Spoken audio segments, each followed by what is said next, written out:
You are watching BNS News.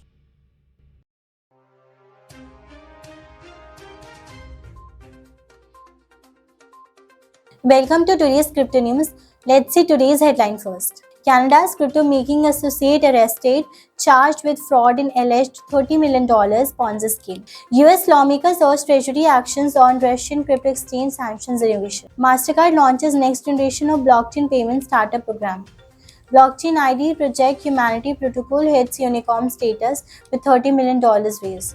Zimbabwe government appointed committee aims to understand local cryptocurrency ecosystem. Wisconsin Investment Board reveals $100 million Bitcoin ETF holdings. US Doge accuses brothers of $25 million Ethereum fraud linked to MEV attack.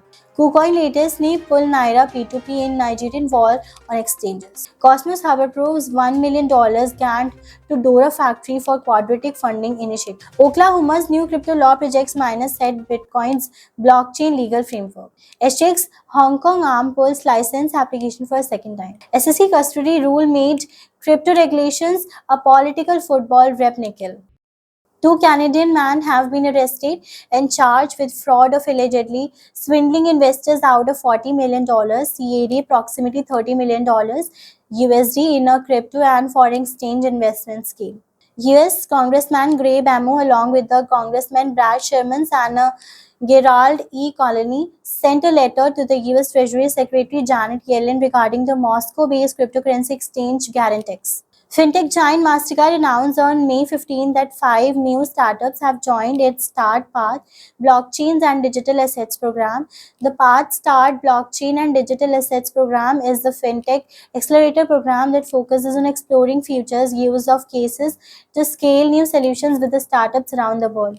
The $30 million seed round funding was led by the Kingsway Capital with participation from Animoca Brands, Blockchain.com, Hashid, Shima Capital, and 20 other investors, Humanity Protocol wrote in a May 15th Medium Post.w. The Zimbabwe government has formed a multi-stakeholder committee tasked with consulting stakeholders in the cryptocurrency ecosystem. This committee, known as the National Risk Assessment Coordinations Committee, aims to determine the nature and extent of the cryptocurrency ecosystem in Zimbabwe. In a filing disclosed on Tuesday, the state of Wisconsin Investment Board revealed holdings of nearly $100 million in the iShares Bitcoin Trust and ETF managed by the BlackRock by the end of the first quarter of 2024. The US Department of Justice has arrested two brothers accused of orchestrating an attack on the Ethereum blockchain that resulted in the theft of $25 million worth of crypto. KuCoin has joined Binance and OKX to pull P2P support in Nigeria.